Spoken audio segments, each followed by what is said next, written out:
নমস্কার বন্ধুরা, আমি আরতি। আজ তোমাদের সাথে একটা লং ভিডিও শেয়ার করব। তোমরা ভিডিওটা প্রথম থেকে দেখতে থাকো, ভালো লাগবে, অনেক কিছু জানতে পারবে, বুঝতে পারবে। সকালে ঘুম থেকে উঠলাম, তোমরা তো আগে ভিডিওতে দেখেছো আমি বাপের বাড়ি গেলাম। হঠাৎ কেন গেলাম আজকের ভিডিওতে সেটা তোমরা জানতে পারবে। তো সকালে ঘুম থেকে উঠেই তো ঘরের ভেতরে একটু কাজকর্ম করলাম, উঠে বাইরে বেরিয়ে দেখি বাবা ফুল তুলছে আর আমার বর আম কুড়াতে ব্যস্ত। তো এরই মধ্যে আমি রেডি হয়ে 7:30টার সময় হসপিটালে চলে এলাম। এটাই হচ্ছে কারণ আমার বাপের বাড়ি আসা। তো মা তো হসপিটালে 24 দিন ধরে ভর্তি আছে। তো আজকে মায়ের ওটি আছে সোমবার। তো গল ব্লাডারের স্টোন, আর মায়ের প্রচুর সুগারটাও হাই ছিল, সেই জন্য 1 সপ্তাহ ধরে ভর্তি ছিল। তো যাই হোক, আমি ওখানে 7:30টার সময় গেছি, 10টা অবধি ছিলাম। আমি বাড়ি চলে এসেছি, বাকি সবাই তখন গেছে। তখনও মাকে ওটিতে ঢোকায়নি। তো ভাইয়ের বউ, আমার বর আর আমার বাবা, এরা সব গেছে।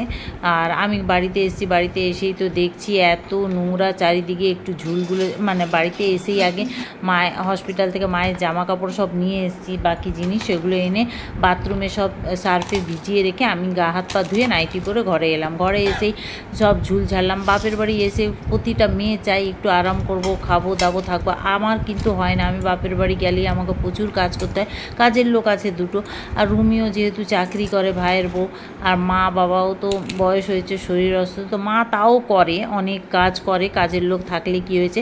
তো এবারে দেখছি বাড়িতে ওপরে দোতলাও হয়েছে। দোতলা হওয়ার সময় তো ঘর দুয়ার একটু নোংরা হয়েছে।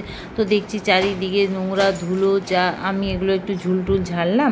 ঝুলটুল ঝেড়ে সব মুছলাম। এই পর্দার পর্দার স্ট্যান্ডগুলো মুছামুছি করলাম। তারই মধ্যে কি করছি বলো তো, আবার রান্নাও করছি। রান্না মিন্স ওই বাবার জন্য একটু ড্রাই ফ্রুটসের ক্ষীর বানালাম। আর তারপরে তোমার কি করলাম, মাখানাটা ভাজলাম আর কর্ন চিপসটা ভেজে রাখলাম। ওরা খাবে, এগুলো তো রুমির সময় হয় না, আর ও চাকরি করে যেহেতু।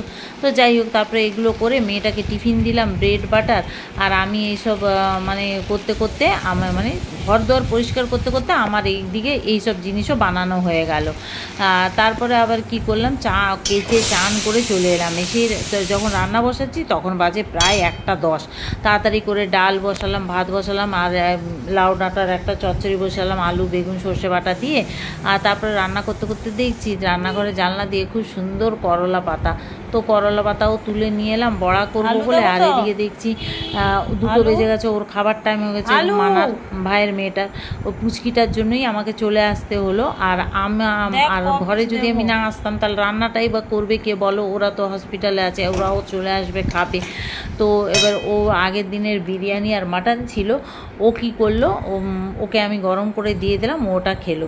আর বাইরে এসে দেখো করলা পাতা তুলে নিলাম, করলা পাতার বড়া করবো। আর এদিকে কুঁদরি আলুও ভাজা বসেছি, ডালটাও ফোড়ন দিয়ে দিলাম, বেসনটা গুলে নিচ্ছি, একটু নুন লঙ্কার গুঁড়ো সব দিয়ে বেসনটা গুলে করলা পাতাগুলো নিয়ে এলাম। আর এই দেখো বাড়িতে আমরা 2জন আছি, কেউ নেই। ঘর দোয়ার তো খুব সুন্দরভাবে পরিষ্কার করলাম, যতটা পারলাম করলাম। আমার আবার নোংরা টোংরা দেখলে না ভালো লাগে না। আর বাপের বাড়ি গেলেই মনে হয় এটা করি ওটা করি, ওরা করতে পারে না সময়ের অভাবে। ও সেজন্য। আর আমার না কি বলো তো, বাপের বাড়ি গেলেই মনে হয় একটু কাজ করে দিই, বসে থেকে শুয়ে থেকে থাকতে আমি পারি না। তো যাই হোক, এই দেখো ওগুলোও হলো। এদিকে বড়াটাও, করলা পাতার বড়াটা তো ভাজছিলাম, ভাবলাম তেতো হবে, তো দেখছি না খুব সুন্দর হয়েছে, ফুলো ফোলা। আর বাবা তো খুব খুশি করলা পাতার বড়া করছি দেখে। তার মধ্যে দেখো এরাও চলে এলো, খেতে বসে গেলো, বাবাকে খেতে দিলাম। ভাই ওদিকে নিজের খাবারটা নিচ্ছে, মাংস আর ভাত। আর যেহেতু মাংসটা আছে, সোমবার তো আমরা খাই না।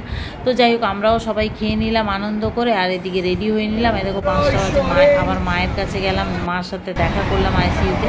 তারপরে চলে এলাম স্টেশনে। ব্যাস এবার আমরা সাঁতরাগাছি যাবো। ব্যাস যা গরম, বাড়িতে এসে আর গরমে বিরক্ত লাগছে, এবার রান্না করতে হবে।